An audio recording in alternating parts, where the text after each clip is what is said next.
So let's start, Taylor, with anybody who doesn't know your background. Obviously, USAPL 74 kilo champion, IPF silver medalist at the World Championships, and just a little bit of a background on in terms of yourself, where you're from, how'd you get started in powerlifting? Sure. So I'm originally from South Florida, Fort Lauderdale area. I always grew up with a sports background, so I played football, basketball, baseball. Always just a competitive nature in general. Did pretty well in sports. Moved up to Minnesota. I guess I'll segue into Minnesota. So I got to play a little bit of Canadian football. Whoa! So I played. No kidding. Yeah, for the CFL.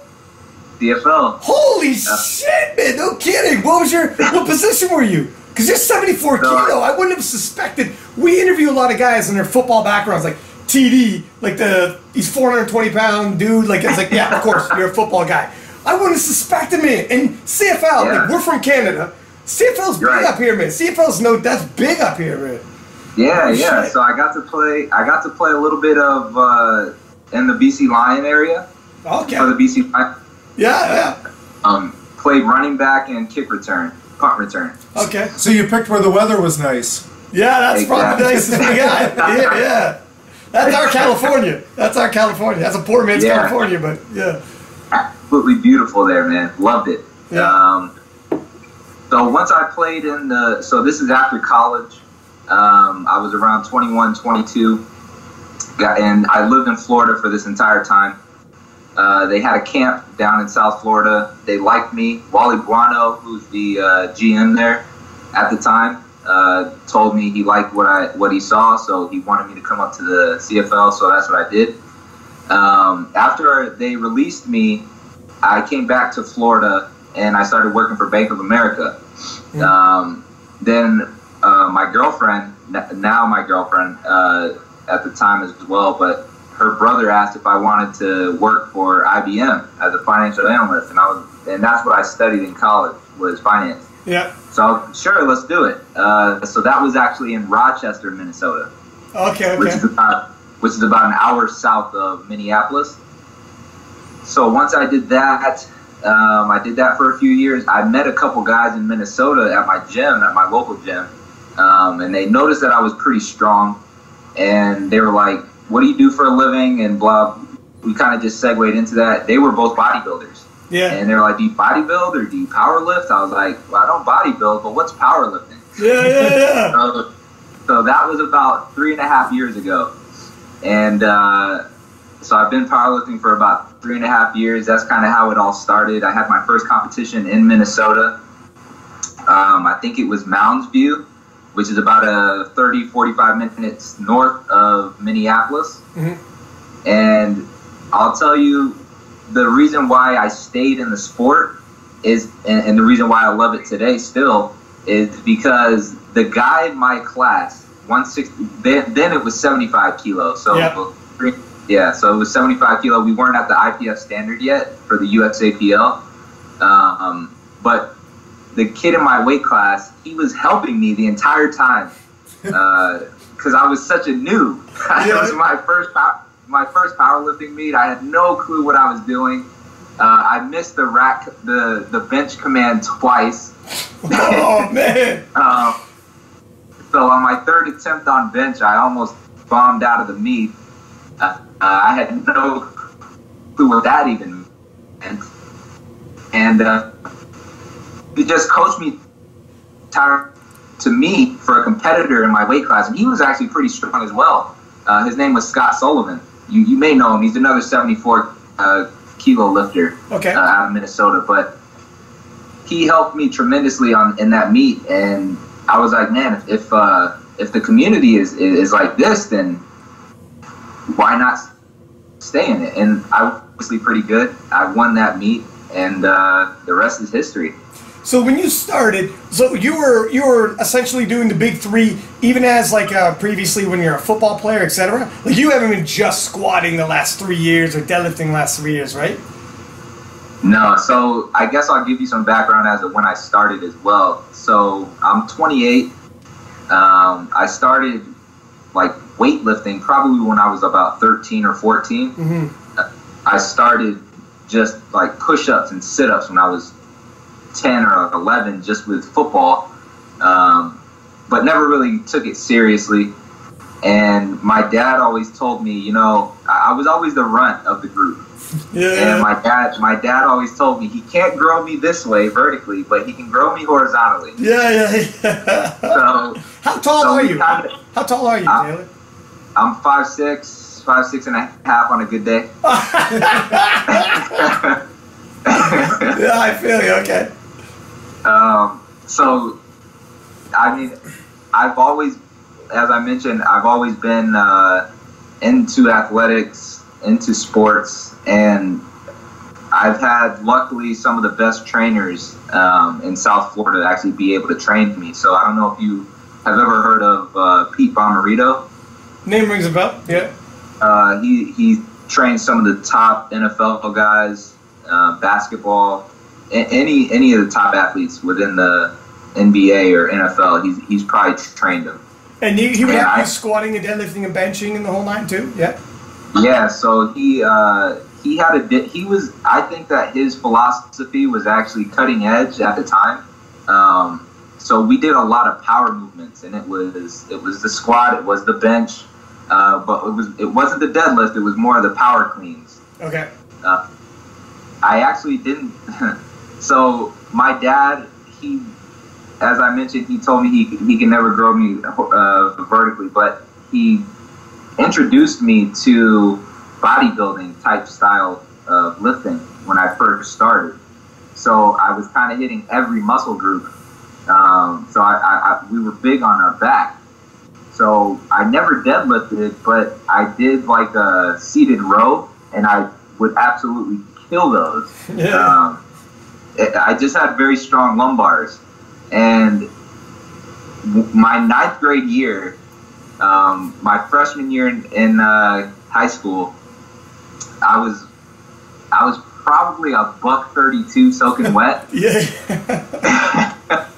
And this was actually a fond memory of mine of high school. So I just come in. Oh, sorry about that. That's all right. I just come into high school, and I went to South Florida school, pretty athletic school. So we started max out day, and we actually had a hex bar there. And I think someone got like maybe 450, 475, and that was one of the O-linemen. And I come in, $132, right? I fucking lift, I think it was like over 500, and my coach was going, he was going ballistic. Yeah, right? Yeah. He's like the old school ground and pound type coach. Yeah. And when he saw me, because we started out at like maybe 365, and it just fucking flew up. Yeah.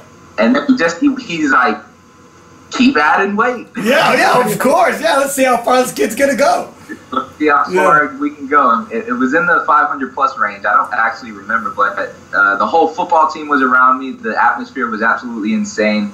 And that was actually one of the most fond memories of my weightlifting career. Yeah, it kind of let you know I might be a little strong. Exactly. Just a little. I might be a little strong. You know. Yeah, exactly. So who took you on as a coach in terms of powerlifting coaching? You said you had your first meet, fell in love with the game. Did you seek out a coach, or did you just started coaching yourself in terms of programming, etc.? Yeah. So starting out, I kind of my first 2 meets. It was in October and then February. I did those 2 meets on my own, but I had no clue about powerlifting, programming, or any type of specificity in that sense. I didn't know what a peak was.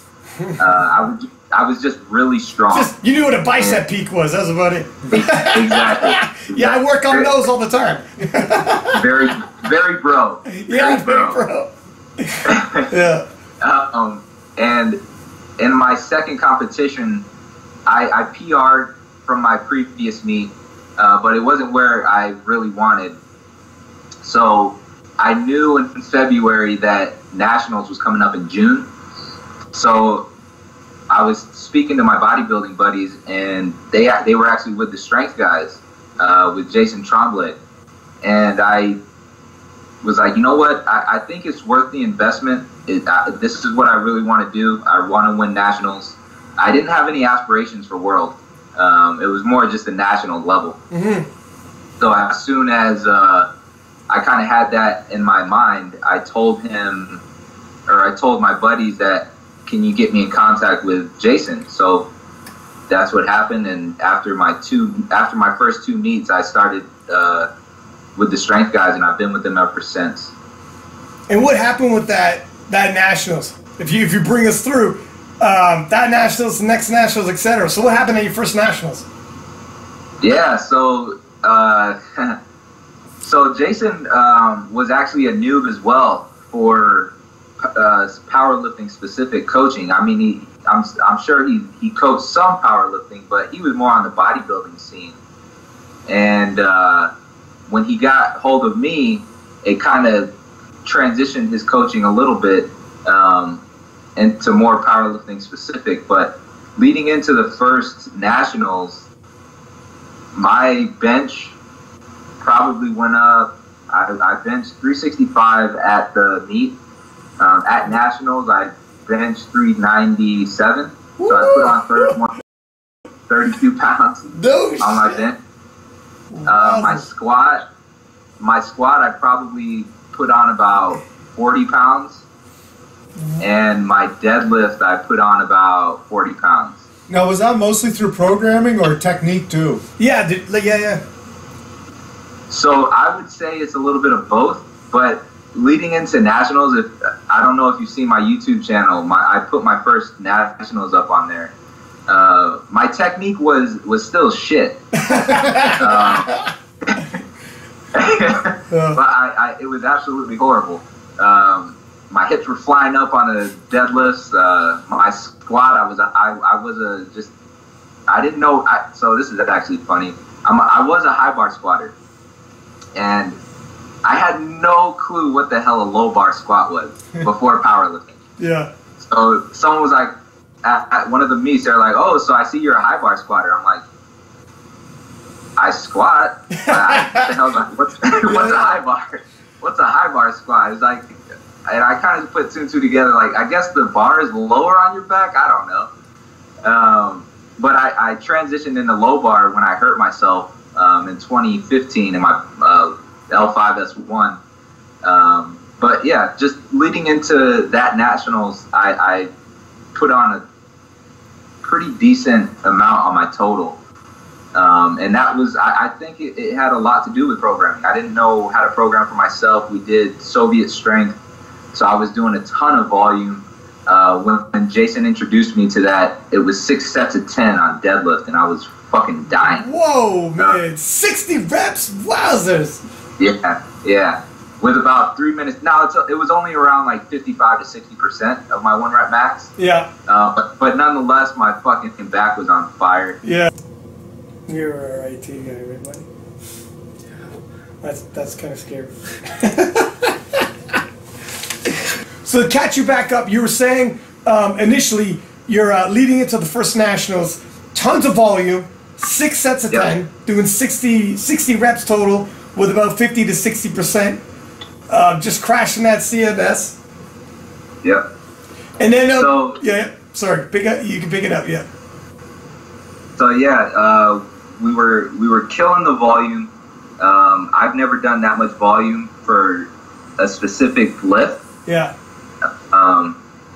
So I mean, and I think in general, when you start to actually practice the lift a lot more, technique is going to definitely get better.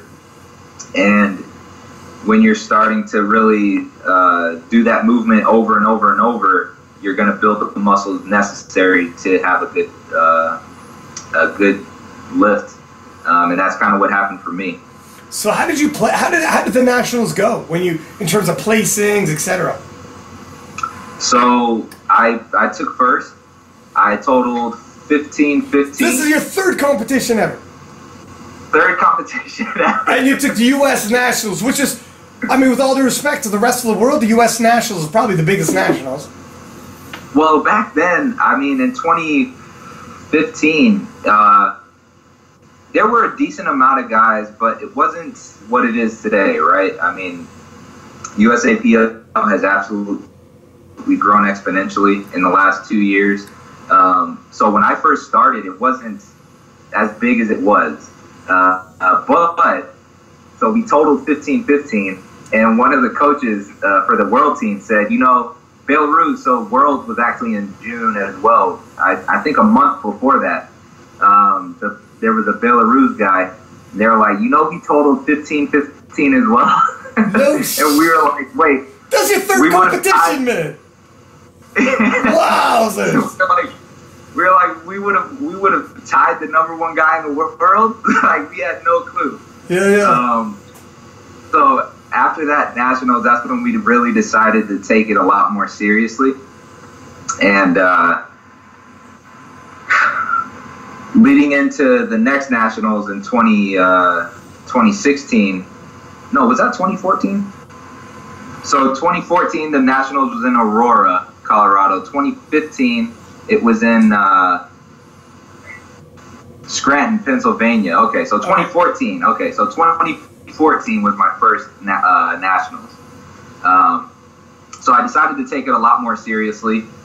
We knew that we had a fighting chance to maybe win a world championship. Yeah. And unfortunately, in June, I think in 2015, the world championship was in South Africa, maybe. Yeah, I think but it was somewhere where I think it was South Africa. I couldn't afford it, and I didn't want to pay all that money. I didn't know we had to pay our own way, so I didn't want to pay all this money to go to Worlds. So what Jason and I kind of came to the conclusion of is, let's do the Arnold in March of 2015, and you can break world records there. Yes, you can. And that was our mindset, was we're going to go into the Arnold, we're going to break a couple world records, and we'll set the powerlifting international on fire, right? Yeah. Yeah. So we took it really seriously, leading in from nationals in June all the way to March, where the Arnold is, and I bombed out of the Arnold. Oh no! Well, you know what? Yeah. Look, it's better to do it in Ohio than to have flown to fucking Africa, right? And be like, wow, that would suck. Yeah. So that was that was devastating, man. Because What lift did you bomb out on? Yeah, was it squats? Yes. Oh no! That means, see, I always think, like, if you're gonna bomb out, if it's deadlifts, all right, well, you still got squats, maybe hit some PRs, bench, but that's the toughest, man. If it's squats, you just walk away without a lift. A good warm up. Yep. How's your warm up? Warm up was great. Warm up was awesome. That's right. It's the PRs in the warm up. Good. Yeah, it was bad, man. I was in a bad place after that meet, but I'll get into that later. So leading into the Arnold, I was feeling really good about each of my lifts. I was weighing around 169, 170. I deadlifted 675. Now that was with straps, so I don't truly count that as a PR. But I knew that my body was strong enough to lift 675. Yeah. So going into the Arnold, I figured I'd get around maybe 650 to 660. That's about 297.5 kilos. Yeah. That's what we were aiming for. So on deadlift, my squat, I think I got 575, which is 260. Yeah. And then on bench, we knew my bench would be there, so maybe 185. Into the 400s. So yeah, it was in the 400s. Yeah. So we were flying high. We were pretty confident in the total, and we were actually going up against Canada's own Josh Hancott. Oh yeah, okay, Canada's own. I like the Canadian kid. Yeah. Okay. And at the time, the kid was fucking killing it, right? His squat was, he had the squat, at the Arnold, he set the world record in the open as a junior. So the kid is strong, man. I hope he has a good comeback. I don't know where he's at now, but leading into the Arnold, we were still confident that we would be able to beat him. Well, those numbers would have beat. Those numbers definitely would have. Like those numbers would have been way more than what he's doing, and he's strong. But those right. are way, yeah. So, unfortunately, we kind of got too big for our britches, and we kind of wanted to set the tone on the squat. So we set it up. I opened up with, I think it was 250. So 550 pounds range? Yep. And no, it was 255. So I opened up with it, and on my first attempt, I couldn't even get it up. Couldn't budge it. It got out in front of me. I'm a high bar squatter, so if the bar gets out in front, you're fucked. Yeah. So that's exactly what happened. The bar got out in front of me, and I couldn't recover from it. On the second attempt, I got fucking pissed, and I went down and I blew it up. Like, it felt like there was nothing on my back. But I got called for a technical error because I shot it up so quickly. I took a step back. Oh, no! Shit, man! So I was strong enough to lift it. I just got called for that technicality on my second attempt. And then on my third attempt, I lifted it again, got it up, but they called me for depth. Damn, that's a hard pill to swallow. It was. It was harder because Josh set I see him just flying onto the platform, setting a squat world record, and I was like, fuck, man. That should have been me. It should have been me. Yeah, that should have been me. yeah. But I was happy for him to set it as a junior. But I continued through the meet. I was like, I flew all the way to Ohio, so why not finish? So I did. I benched 185, and then I deadlifted 290. Oh shit! I attempted 300, but I couldn't get it. I got it up to my knees, and I couldn't get it anymore. Mm-hmm. So that was the Arnold. Yeah. Okay. So then that's 2015, and then so the 2016 Nationals going in there. So at this point, your coach. He had, you were kind of his first powerlifting athlete, certainly first powerlifting athlete at this level. So in terms of handling, was he the one handling you?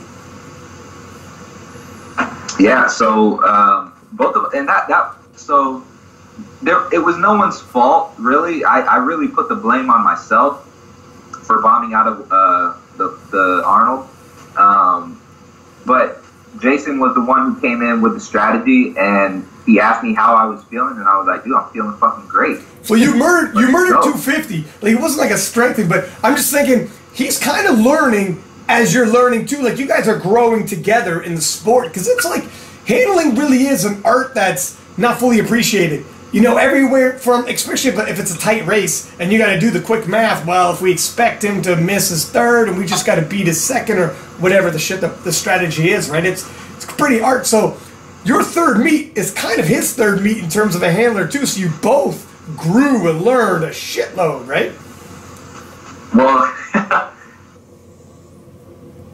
that was actually his second meet handling me. So the first one was Nationals. Oh, that's right, because your first one you did. Yeah. Wowzers, man, that's a lot of pressure. The first two I was on my own, and that was his first time ever being to a powerlifting meet. I think. Don't quote me on that, but that's a big one, dude. Was like his first. The Arnold Classic, that'd be overwhelming because that's a huge meet to be your first.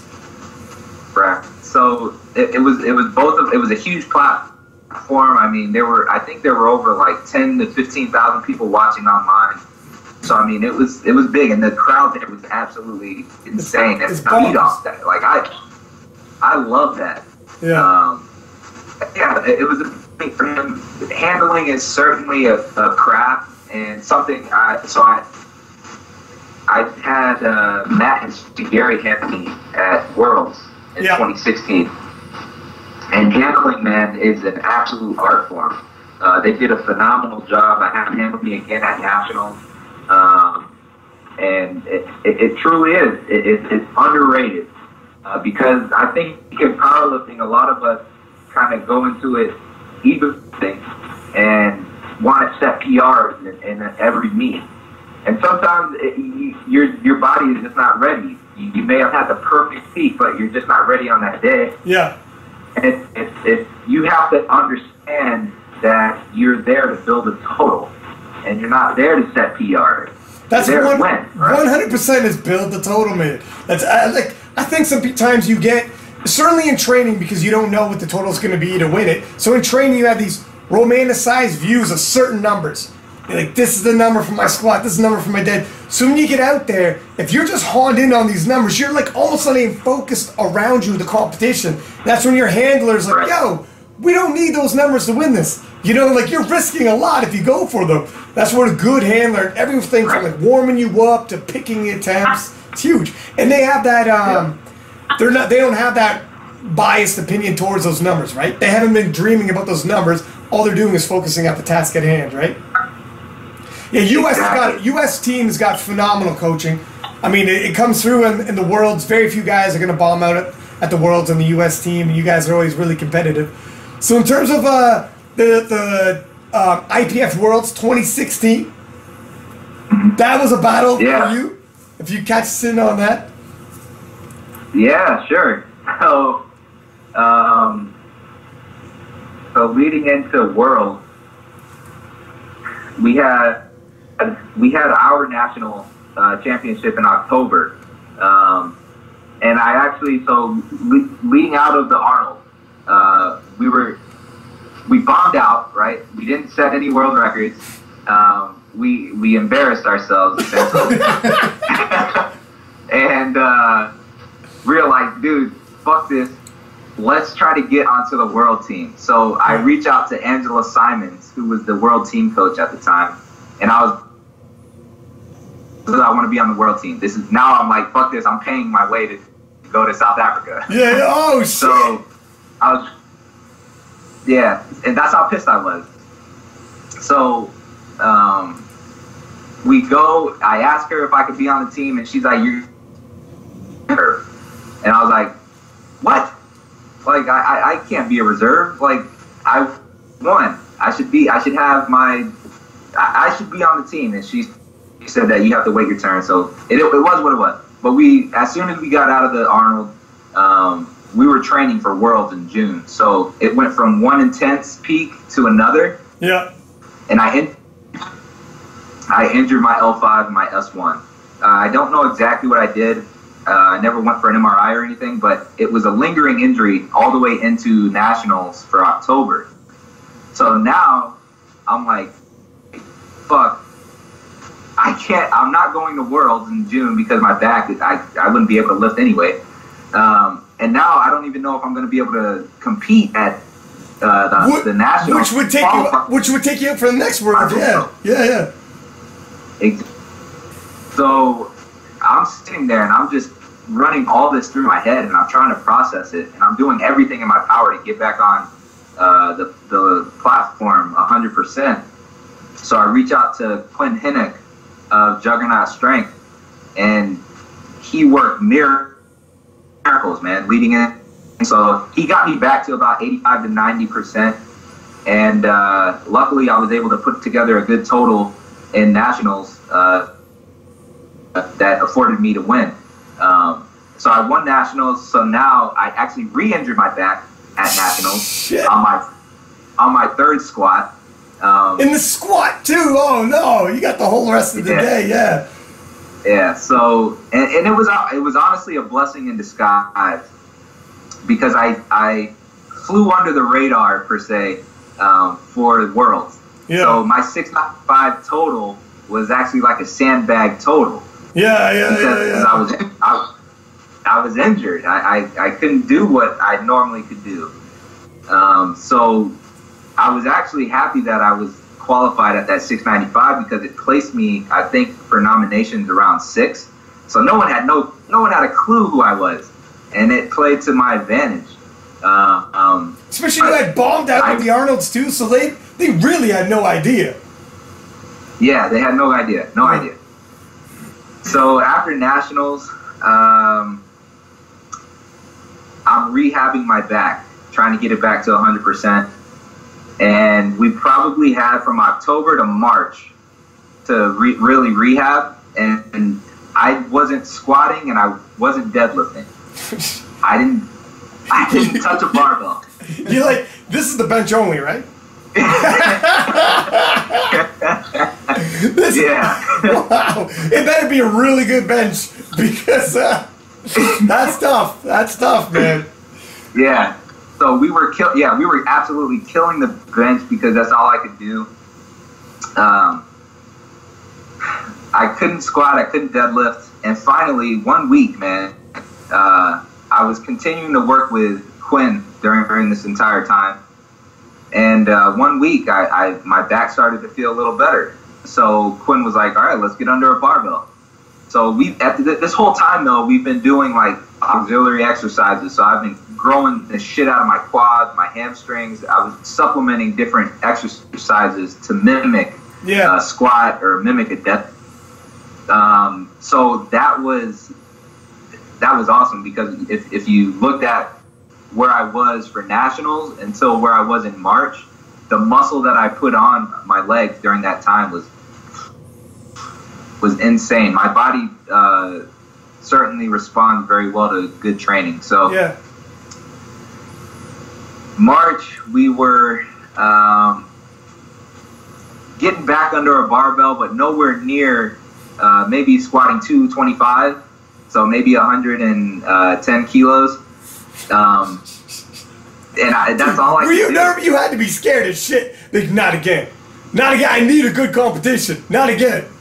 Are you kidding me? We 225. You're like, I hope everybody bombs out ahead of me, and then I need a miracle. I need a miracle. So luckily, this was on our home soil in the U.S., and I just wanted to put my bid in, right? I just wanted to make sure that I was on the team, just in case I had to pull out last minute. I didn't book any trip until about the May to June timeframe, when actually it's feeling really good. So I start to feel a little better in March. Now I'm starting to build a little momentum into April, and now I feel pretty good leading into May. But I only had, leading into Worlds, maybe a good 8 weeks of solid training from October. Yeah, just like over half a year, 8 weeks. Yeah. Right. Wow, man. And we couldn't put together a good stretch. It was always, okay, we're going to try to ramp it up with intensity and RPEs. But my back wouldn't allow it. So around May, I was able to do maybe 85 to 90%. And I wasn't fully healed, but I was around 95% healed. And it was kind of just like a numbing feeling in my back. It wasn't like a sharp pain. So I was like, you know what? I'm ready. Let's do this. So June comes rolling around. And as I mentioned, we're flying under the radar. Yeah. And it's actually pretty funny. So one of my roommates at Worlds, he was one of the 74 kilo lifters at Nationals. And I was like, yeah, I think I have a pretty good chance of winning tomorrow. He's like, get the fuck out of here. He's like, I seen you. You squat 225 pounds, bro. I seen you in training. Right. And it'll take a miracle, man. You're religious, man. You believe in miracles. I get it. You're gonna need a fucking miracle, that's for sure. And I was like, no, really, I was injured at nationals. I don't know if you guys knew that or not. And he's like, you're still not gonna take first place. He's like, yeah, I was too, homie. We were all injured. We're all injured, man. We were all injured. So, flying under the radar, we kind of had our numbers set as to what we wanted to hit on the day of meet day. So on squat, we were shooting for a 250 squat, which we hit.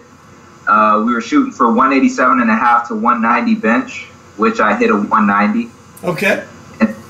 And then on deadlifts, we were shooting for 290 deadlift, which I lifted, just got called for technicality errors. So I felt really good leading into the meet. We had a pretty good peak. Not the greatest, obviously, because I was still injured, but it was still a good peak nonetheless. I'm feeling really rested. I feel ready. So squats, I'll take you into the world of the IPF Worlds, right? Yeah. And how the back was. So for me as a powerlifter, I like to kind of isolate myself a bit and just get focused. And that's what I did, is I set my corner up in the back room. But the back room was absolutely amazing. It was huge. There were platforms where they had weights everywhere, so there wasn't a shortage of space. And I kind of just took my corner of the room and just, that's my shit. Don't touch it. Yeah. So that's kind of how I go into a competition. So my mind, I was super focused. I was ready to go. My first attempt, we went to 232 and a half, and it absolutely flew up. So we were like, all right, let's go. So we went 245 on my second attempt, and then went 250 on my third, and those flew. And I was sitting there just thanking God that I wasn't injured again, right? My back is fully healed. And people had no clue what actually led up to this event. And even me saying this doesn't do it any justice. So I was absolutely pumped because I knew if I hit my squats, I'd have a good chance of taking first. So I have a 250 squat. I think someone hit a 260 squat, but it didn't count. But anyway, we go into bench, and I think I opened up with about 175, and then we jumped up to 185, and that felt really good. But holy shit, it's a big jump. Yeah, we take some big jumps. Fuck it, man, let it all hang out. After that squat, you're probably like, today's the day, man. Finally, it's gonna be today. Yeah, and I put that on my YouTube as well, so if you want to check that out, you can. But the announcers did such a phenomenal job. Was I announcing that day? I don't think did I commentate? Were you? I commentated the Worlds. I can't remember if I did 74. I don't think I did your class. Wouldn't that be weird if you just gave me a pat on the back? Right? I mean, yeah, fuck yeah, they killed it, didn't they? Yeah, there you go. Yeah. No, I think I did every single day, but they had two platforms running. So I can't remember if I did yours, but I don't think I did. You know what? I think you did. Really? I think you did. Did I? Listen, you guys did fucking phenomenal. Thank you, sir. Yeah, phenomenal. Thank you. Yeah. So anyway, sorry, go ahead. I hate to hijack your story and throw myself in there somehow. Yeah.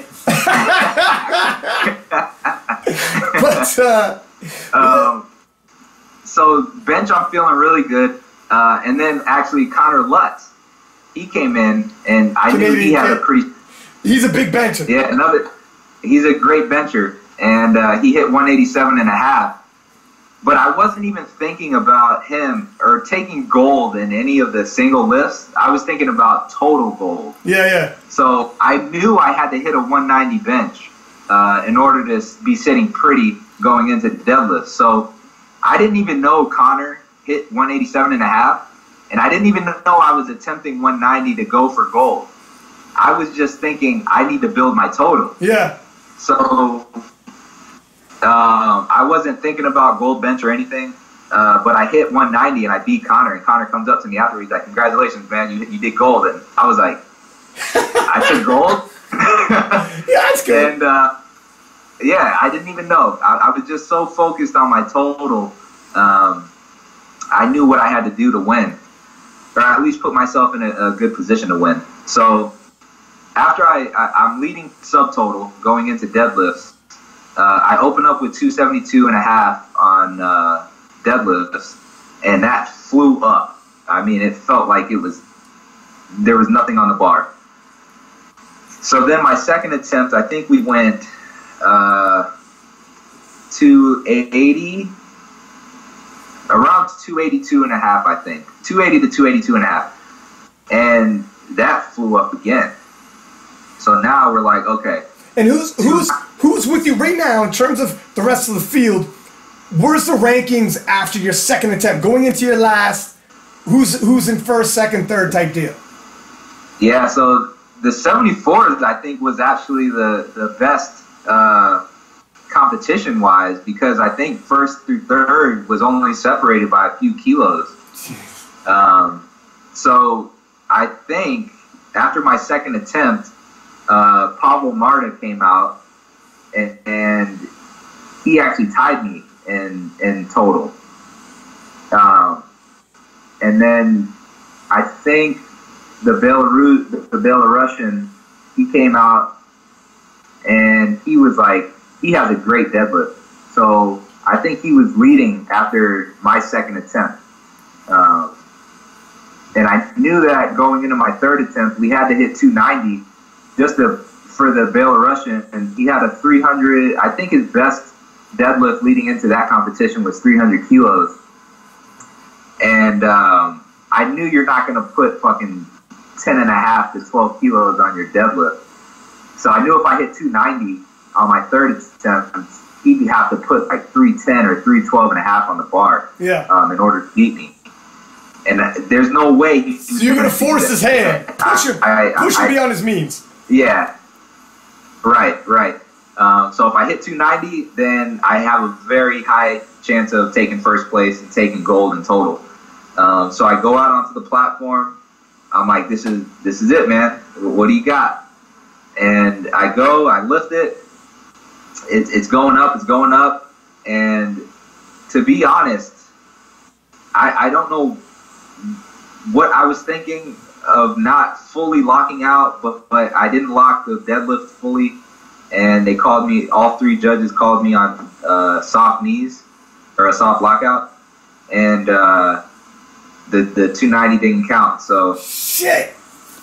And that would all set. So the Belarusian comes out, and he doesn't have to hit no 310 anymore. He's like, thank God. No. He's like, thank God.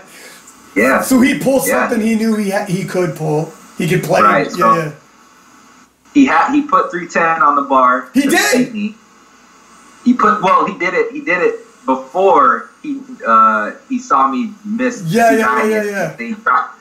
He dropped it back down to 302 and a half. Okay, I was gonna say if he's kept that on the bar, he's a fool. No. Yeah. The 302 and a half for him though moved very slow, so I don't think he had another kilo in him. So I knew I had a good chance of winning. Unfortunately, it didn't pan out how we wanted it to, but I qualified for Worlds again this year, and we'll see if we can beat him in his. That's right. territory. It's actually in Belarus, and I'm gonna I'm commentating again, by the way, for the IPF World. So shit, man, that'll be exciting. That's a little bit of a background story I get to tell leading into this. That's good. So going into this training, how's this training camp going leading into these Worlds? Haven't squatted in 3 months? No. He's up to 230 now for multiple reps. You're up to 230 for squat. That's hey, if it ain't broke, don't fix it. Seven sets of 100. That's right. There's gonna be people watching us squatting 2 plates assignment. This is the fucking Taylor Atwood training program.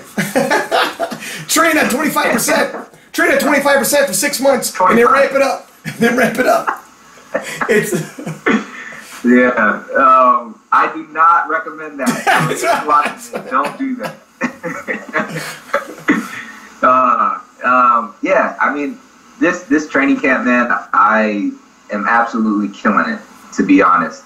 I'm very confident. I'm very healthy, and I couldn't be more happy with where I'm at right now, training wise.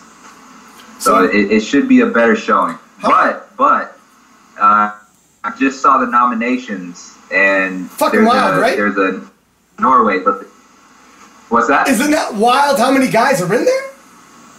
It's like, I think there's over 35 or close to 40. It's insane, man. It's like, how are you gonna squeeze this in? Like, it's crazy. I can't. Yeah. There's gonna be like 3 to 4 flights per weight class, man. It's nuts. Right. I have no clue, and you know, it's great for the powerlifting community that we're starting to see the growth of the sport. But then again, it's like, I think at a world level championship, it should just be like your top 20 guys, and that's it. It'll start to get, because it's good that, I know what you mean, it's good that everybody's represented. Like all the different countries have a guy there, but it's like in terms of, it's going to get to the point where it's going to be a huge task to run the Worlds. Like, if you got that many lifters, this is nuts. And then organizing it, watching it for the lifters, how long are you going to have breaks in between your lifts, man? Exactly. And, you know, that actually happened at Nationals here in USA. You guys' Nationals is crazy, too. This past October. It was stupid, man. I took my last deadlift at 1:30 a.m. Yeah, like, that's insane, man. How can you be up for that, you know? Yeah. First of all, I'm in bed by like 11 o'clock. 10 o'clock. That's right. And now you're to fucking attempt an RP 10 on deadlift. Yeah. At 30 a.m. So it was. The other thing is too, for people viewing, it's going to get really bad. Like when you got just complete blowouts and stuff like that, like it's almost demoralizing for some of these countries to be in here. Like they're going to have to set they have to set that total in Wilks somewhere in there, like giving it a minimum so that, unless they do almost like the Olympics have an A and B. Yeah. And the B guys are battling it out, and then who knows? I'm not sure how they're going to run it, but like. They got several flights. Frick, man, it's going to be watching it. I don't know, because I'll be commentating. But it's truly supposed to be the elite, and what it becomes is when you start seeing people getting blown out, it's not the elite. Like it's boring to watch. You know, you'll see them top contenders, and then the rest of them. You know, I mean, it's good that they made it there, but it's not. They didn't make like you got alternates from different countries that would have blown them out of the water. Yeah. Very true. Exactly. And that's kind of where I was going with like the top 20. It's like I have nothing against people like you guys qualified for Worlds. That's a great accomplishment, right?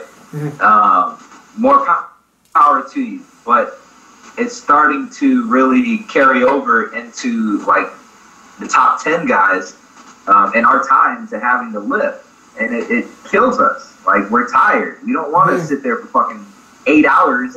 Yeah. And we want it to be a quick meet, and it was unfortunate that Nationals ended up like that, but I hope Worlds doesn't do that this year with as many people as there are. We'll have to see. I mean, I know the U.S., like for Canada, they're starting to do things like you have to lift at provincials, lift at a regional meet, which is kind of like somewhere along the lines of a provincial meet, and then have a certain total, and then go to nationals. So they have all these hoops to jump in, and a minimum Wilks, to tighten up, like going to nationals, and then to make a national team to go to Worlds. They don't care if you're a national champion. If your Wilks isn't high enough, you don't go, because they're really tightening up in Canada. So maybe like other nations start doing the same, where it's like, look at, or the IPF says, we respect the fact you're a national champion in your nation, but you need to hit this certain level Wilks so you can't go to the Worlds. Because like you said, you're the best in the nation, but you might not be top 10, 15, whatever dozen guys in the world. Right. How is it in the U.S.? Do they, in terms of making U.S. nationals, how is that qualifying? Do you have to do state and the rest of it? No, so they just introduced regionals, and I don't know what that actually means as far as qualifying for nationals. But regionals, they're doing like different qualifications in order for you to be able to make it into nationals. I don't know how that actually works, but the minimum qualifying looks or total for nationals, I still think is way too low, as we could tell from as many people as we had at nationals. It's nuts, man. How many guys you guys got is crazy. It was insane. Yeah. It's absolutely insane. I think there were over 1,000 lifters. Yeah. It was stupid. And I mean, even they were trying to make the like a primetime event for all the top lifters, and even the primetime event was just, they had the best intentions in the world, and I think for some of the weight classes primetime event that actually ran really well because they had smaller people in them, smaller amount of people in them. It ran well. It ran phenomenal. But for the 83 and 74, that's like you get a peak of interest in those two weight classes. Yeah. And like the average human being, right? Yeah. So we got the shit end of the stick. You know, one could say, like, it would be all right if it's nationals, if it was only prime time. Like if it's nationals, right, you're the best of the nation. Maybe, like, you know, you can have maybe throwing more attention towards the regionals, so everyone who's not in prime time can focus on regionals, focus on state, and the nationals is for the prime time guys, right, and girls. Right. Would make a lot more sense. It would. And I completely agree with that. I think there's going to be a lot more put in place in years. It's just going to take events such as nationals, unfortunately, and people like myself and other lifters to suffer. But we'll learn from it, and we'll certainly get better as time goes on. And I completely agree with that, because even though it was the number one, the most lifters in the nationals for USAPL, it was still ran really well. Josh Rohr, he did a phenomenal job of running it. It ran very smoothly up to our primetime event. Mm-hmm. And it even ran even smoother the day after for the heavyweight primetime event with Ray Williams. I think they started learning as they went too, because, I mean, yeah, it's a big task. It's not even the meet director's fault. He can't say you guys can't come. The rules are these guys are allowed to come. So the meet director's like, fuck me, I got 1,100 people to try to coordinate. Like, that's no easy task. So I know you mean where, given the circumstances, they did the absolute best you can. It's kind of a rules thing where they might sit down and be like, all right, we got to do something to trim it down a little. Like, I think Olympic lifting, I believe the way they run it, they look at all the results and they say, okay, the top dozen or so guys and girls, this is where their totals are. So they base the qualifying based off of that. Every single year they change it, so there's only a dozen to 15 guys and girls in every weight class. So it's literally, if you're a nationally ranked Olympic lifter, you're for real elite in your nation. Right. Yep. And that's how I think it should be ran. I don't think that there should be, I don't think it should be watered down, right? I think it should be the top 10 to 15 guys at the top level. Screw all this reserve bullshit. If you're the top 15 and you qualify and you're top 15 in the world, and if it's all USA or if it's all Belarus, whatever country it is, if it's all Canada, so be it, right?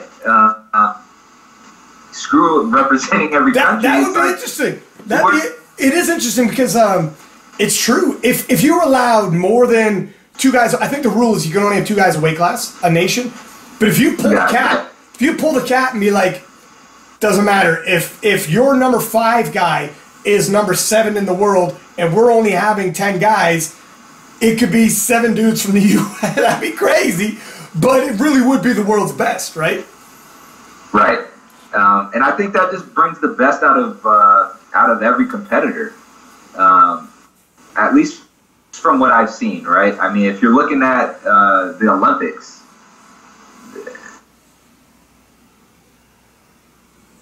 by in like 100 meters by a few tenths of a second. Yeah. In weightlifting, it's only a few kilos that some people are winning by, and I think that it makes it such a better competition. But that's my 2 cents on it. It's also for viewing though too. I mean, you're not going to like the viewing part. Like you said, it is a better competition. There's rivalry between countries. Like that's one of the things that the sport doesn't really have right now. Like you're seeing it more so.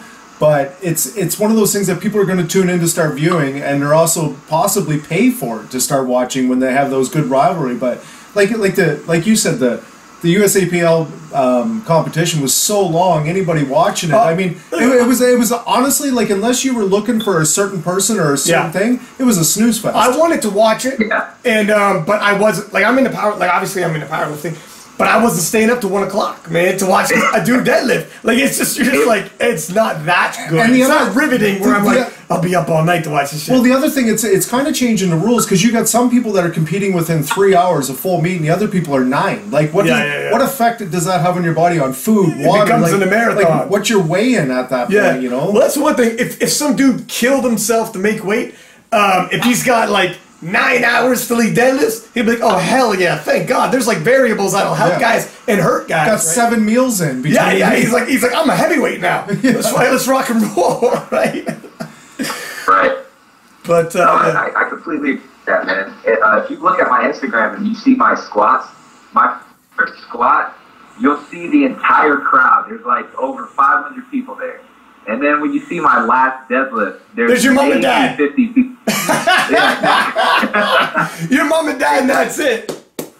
It's a little anticlimactic. Exactly. It's a little anticlimactic. Yeah. Hey Taylor, how much weight do you cut down? So maybe 2 to 2.5 kilos. Oh no shit. Not too bad. Yeah. Not a big weight cutter, right? No. And I kind of do that by design because I don't. I like to perform and practice that close to my platform weight because I want to see my lifts in training as close as possible to what I'm going to be doing on platform. Yeah, you don't want to be thrown off thinking I got a 650 squat, and then you're like a whole nother human being out there. So do you track? Exactly. Do you track macros to keep your body weight down throughout the year? I do. What's your macros at, sir? I'm a macro tracker too. I'm interested. Okay. Cool. What's your macros at? Let's compare macros. Yeah. So, all right. So currently my fats are around 60 to 65. My carbs are around 275 to 300. And then proteins at 170. No shit, that's actually pretty low. So how many calories is that a day? 2,600 roughly. Wow, man, that's actually 26, that's actually fairly low. Do you feel? And obviously you're strong as shit at that. No, and you know everyone's body is obviously different. Yeah. But I don't feel I have a ton of energy. 10%. So, and my recovery times are great. So that's what works for me. If you're not tracking calories, where's your body weight at naturally? Are you always around $170 range, or when you're like, could you blow it up to maybe not blow it up, but like, could you move up to like around the 180 range if you weren't tracking? So I'll tell you, when I was playing football, what's that, sorry? How much did you weigh? I weighed 202 pounds. Oh, wait, wow, man. Holy shit. Whoa, so do you have pictures of you at that? I gotta see that. Tag us in a picture of you at 200 pounds. If I show you some of my football, I don't have them on hand, but on my Facebook, or I'll send you a couple. Yeah. I look like a fucking chipmunk. Living the life. 5'6", 200 pounds. Yeah. Yo, 5'6", 200 pounds too. I didn't even think about that, dude. You would have been huge, like a fridge. Yeah, but I was still running. I was running around a 4.640. I was still pretty fast, quick, and that's just how I was able to kind of take the beating from football. That's because you would have had legs like a tree trunk. That would have been the short distance, no problem. Those bursts. Yeah, no shit. And I mean, this is pro football. I mean, it's the CFL. It's not just some local. So I mean, obviously, you had to be athletic and good. Yeah. So leading into the Worlds, who are you looking for? It's the Belarusian in his hometown. You know he's thinking, I'm not losing. How many times has he won the Worlds now? 4 in a row. Holy shit! He's carving out a dynasty, man. Yeah. So 4 in a row. How old is he? 40. Oh, dude, he's ready. He's ready to go. Set him on his way to the Masters. 40 years old. That's the thing with powerlifting, though. Some of these cats, they just like, you see all the Marissa Andes, the Jen Thompsons, and some of these guys at 40 years old is, and for powerlifting, is like pretty average to be in your prime around 40, so it's hard to tell, right? Right. Do you follow him? Yeah, definitely. So, do you follow him on Instagram? Is he on Instagram? Who? The Belarusian. No, he's like the old school powerlifter, like he Soviet just got a Hotmail account. Exactly. He just learned about AOL. He's like, what the fuck? He goes, hey man, he sees you, Taylor, AOL, right? You're like, the fuck? Yeah, there was a guy in the nomination right now for Norway. His name is Shell Backlund. Yeah. I'm sure he used to be an 83 kg equipped lifter, world champion, beat Brett Gibbs, and equipped 83. He's actually leading the nominations right now with 730. Whoa! Shit. This is gonna be a hell of a dogfight, man. He has a 325 deadlift. Damn, dude, 325. That's more than the 83 kilo world record. Yep. I think the 83 a weight class up, the world record's like, I think it's like 321 and a half or some shit like that. Yeah, he hit 325. I think you're gonna need to be ahead. Hey, that's fucking 750. You better have a bigger subtotal in this cat because you're not out deading like this. That's one of those things that if you're a big deadlifter, you beat a guy in the subtotal. It's like, woof, I just gotta cap this off now. Yeah. Ah, okay. So you're gonna be flying under the radar again. Right? Not after this interview. That's right. Those Belarusians aren't watching, man. Don't worry. That dude's he's just learning his AOL.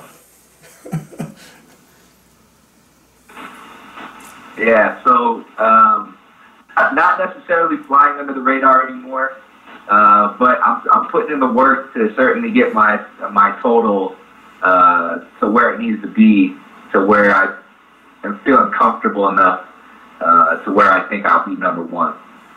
So we'll see, man. It's gonna be a hell of a race.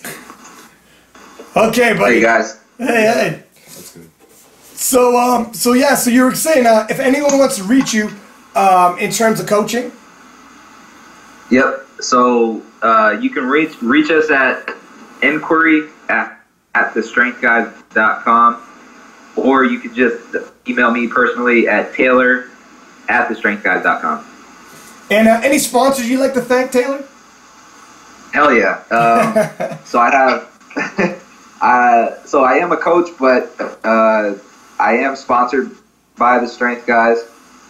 So thank you to them for great programming and getting me to where I am. You guys wouldn't know who I am unless I was this strong, so I have to thank them. Supplements is De Novo Nutrition.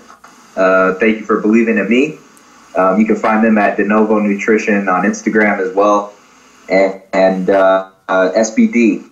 So they sponsor me for all my equipment, knee sleeves, wraps, wrist wraps, best equipment that I've come across, and for powerlifting. And what's your YouTube channel that you were mentioning that people could go and check out? So actually, I don't post anymore. You can kind of just look it up if you want, but you can find me at Taylor Atwood. I post more to my Instagram account. So if you want to find me on Instagram, it's T_Atwood. Sounds good. And the last question, Taylor, when all's said and done, and you look back on your career, let's say you're an old man, how would you like to be remembered in the powerlifting game? I would like to be remembered as one of the best 74 lifters. Of all time? Of all time. So we're going to close the door on that other cat's dynasty and start a new one this year? Yes, sir. Oh boy! Hey, listen. I'm only 28, man. I got. That's right. 12 years. It would be almost movie style setup. It's in his hometown, and it's almost a passing of the torch. If you take it, and then you start from there, right? And then he pushes on into the Masters. I know he's thinking the story doesn't end that way, but it'd be a good one. I'm sure he does. I'm sure he doesn't, but we'll see. That's right. It is what it is. All right, buddy. Well, thanks for coming on. Like, you were a great interview. You're really good at telling stories. I think everybody's going to love it. And good luck at the Worlds, man. Hopefully I'm calling your weight class again. Yeah, guys, thank you very much for having me. It's been a pleasure. Maybe we can do it again. Absolutely, man. Absolutely. Man, just to talk in general, you guys are awesome. Well, if you take him out of Worlds, we're definitely going to have this interview. Oh, yeah. Well, hell yeah. We need a part 2 for sure. We need a great setup. All right, buddy. Awesome, man. I'm in. Train well, stay healthy, and I'll see you in Belarus either way. Yes, sir. You guys take care. Have a good weekend. Buddy. See you later. Dude, that's a hell of a story right there. That was the whole interview. Sometimes we're asking about coaching, how'd you get in? Just that lead in. This was a perfect lead in for the world competition. Well, there's a good backdrop. He's had shit runs at, and I love that he talked about that, because some people, they never talk about their failure. Yeah, and you have a bad meet and you're thinking, holy fuck, like, what does this mean? Whatever. Dude, it happens to everybody. Everybody. There's some people who are so consistent, like a Kimberly Walford. She wins every nationals, every worlds. It's like, do you have a bad day? Whereas, like, so you start telling, so if you just think about those situations, you're like, and you have a bad meet, you could really beat yourself up about it. But there are world-class guys out there bombing out and having, like, shit happens. Well, the thing is, though, too, I mean, his accolades in 3 years. That's crazy. Nuts. Like, he's just gone through it. I mean, what he said is the 74 and 83 are watered down. I mean, there's tons of lifters in that. So what he said was true. Like, that, the average human being is probably around that body weight. So that's why, like, the talent pool in those 2 weight classes are going to be huge. But to pull out ahead of that, I mean, the talent pool's huge, but that's a lot. To pull out ahead of it is a lot of talent. Like, yeah, for sure. It's going to be a hell of a battle, man. I was pretty impressed with, it's crazy. Even going back to what he's saying about the Arnolds, like, Josh Hancott won that Arnolds, went on to the Worlds and bombed out himself. Like, it's so, like, anything can happen at these Worlds. What I find funny, too, is that as we go through these, you find out people's careers and stuff like that. Him and Ben Pollock had the same job, financial analysis. Shit. Ben was a financial analyst for Google. Well, you're analytical and working with numbers. Yeah, I guess. Kind of makes sense. Huh.